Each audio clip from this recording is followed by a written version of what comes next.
The message that brings them back. Your phone lights up. It's their name. The person who said, "I'm not ready for a relationship. I think we should take a break. You deserve better than me." Now they're back with, Hey stranger, I've been thinking about you. I miss us." In 2 seconds, your body does three things. Your heart jumps, your stomach drops, your brain starts racing. What do I say? What if this is my only chance? What if they've finally changed? You don't want to be cold. You don't want to be naive. You don't want to fall back into the same cycle. What you say next can either pull you straight back into that old pattern or become the first step in a very different story. Today, we're going to talk about what to say when they come back, especially if they have avoidant or fearful avoidant patterns, so that you are not abandoning yourself in the process. This is part 2 of our mini-series. In part 1, we talked about why avoidants come back right when you move on. Now we're going to focus on your side of the screen, your nervous system, your boundaries, and your words. This is Meta Insight Hub, where we don't just look at what people do, we look at the source code of the mind underneath it. Quick recap. Why they come back so you don't romanticize it. Very briefly, here's what we covered in part 1. For many avoidant or fearful avoidant partners, closeness can feel like a threat. I'll be trapped. I'll lose myself. This is too much. So they pull away or end things. That brings them relief. But once you start to move on, you stop chasing, you reply less, their access to you decreases. Now a different fear wakes up. Fear of loss, fear of being alone, fear of what if someone else gets the version of you I took for granted? So they come back. Not always because they're suddenly ready for consistent, secure intimacy, but often because they're trying to regulate their own anxiety. Knowing that, we're not going to treat every "hey stranger" like a grand romantic sign from the universe. We're going to treat it as data, and then we'll decide how to respond. Step 1. Don't reply from the spike. Before we talk about words, we need to talk about timing. When that message arrives, your nervous system usually spikes. Panic, hope, relief, anger, curiosity, all at once. That is the worst moment to type a life-changing paragraph. So step 1 is very simple. Create a pause. That might look like putting your phone face down for 10 to 15 minutes, taking 10 slow breaths, walking around the room, drinking a glass of water before even opening the chat. You don't have to reply in 30 seconds to prove you care. You're allowed to answer from a regulated place, not from pure adrenaline. Tell yourself, I don't have to earn this message. It already arrived. I get to decide what to do with it. Once you've created a small pause, we move to step 2. Step 2. Decide which path you're actually on.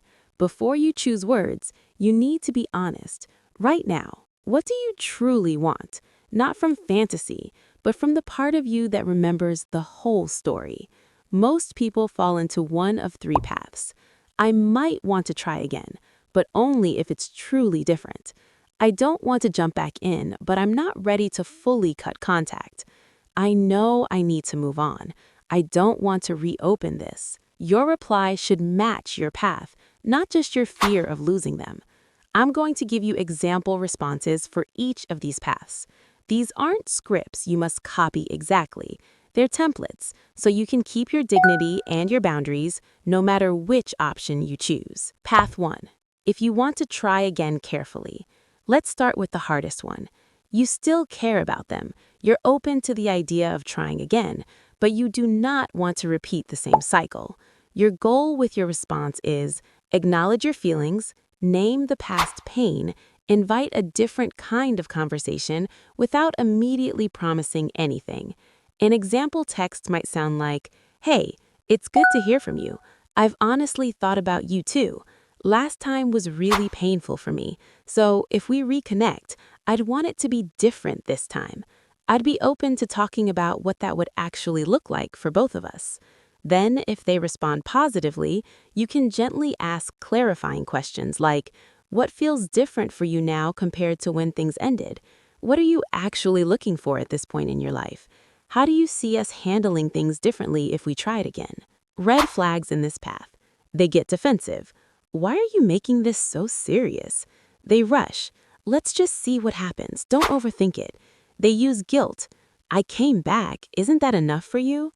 Green-ish flags. They can name their own part in what hurt you. They talk about concrete changes they're making or made. They respect your need to go slowly, even if it's uncomfortable. If you choose path 1, remember, you're not evaluating them based on the next 24 hours. You're evaluating them based on the next 4 to 8 weeks. Anyone can talk beautifully for a weekend. You're looking for stable behavior, not just emotional intensity. Path 2.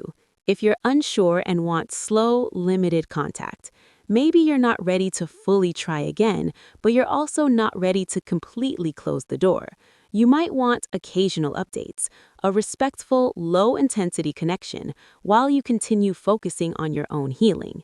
Your message here needs to acknowledge the outreach, state your current focus, and set gentle limits on the level of contact. For example, hey, thanks for reaching out. I'm in a place where I'm really focusing on my own healing right now, so I'm not able to go back to how intensely we used to talk. I'm okay with light check-ins here and there, but I'm not in a full relationship or heavy late-night talks. Or, it's good to hear you're doing okay. I'm still sorting through a lot of what happened between us, so I need to keep things slow and low-key if we stay in touch. Then, you watch what they do. Do they respect the slower pace? Or do they immediately push for more emotional access, like, why are you being distant? So you don't care about me anymore? If you really cared, you'd talk like we used to. If they punish you for having limits, that is information. Limited contact only works with someone who can actually honor your boundaries. Path 3. If you know you need to move on. Sometimes the bravest response is not to reopen the door. You might have already given them many chances. You might know in your body, if I go back into this, I'll lose myself again. Your message here should be short, clear, kind, firm. For example, hey, I appreciate you reaching out. I've thought a lot about our relationship, and I've decided to not reopen this connection. I'm focusing on moving forward, so I'm not going to continue contact. I truly wish you well. Or even simpler, thanks for your message. I'm in a place where I need to move on for my own well-being, so I'm not going to stay in contact. I hope things go well for you. You don't need a long defense speech. You don't need them to agree with your decision. If the relationship involves any kind of abuse, stalking, or serious control, sometimes the safest reply is no reply at all, plus blocking and safety planning. You are not cruel for protecting your mental and emotional health. A quick check-in with your body. Whatever path you're leaning towards, I want you to do a tiny experiment. Imagine sending each kind of message, the try again carefully one, the slow, limited contact one, the I'm moving on one, and just notice with which one does your chest feel a little more open, with which one does your stomach relax, even if you also feel sad. With which one do you feel most like yourself? Your body often knows which path is truest for you right now, even when your mind is arguing. You're not looking for a path that feels painless. You're looking for a path that feels honest. Closing, and what we'll do in part 3.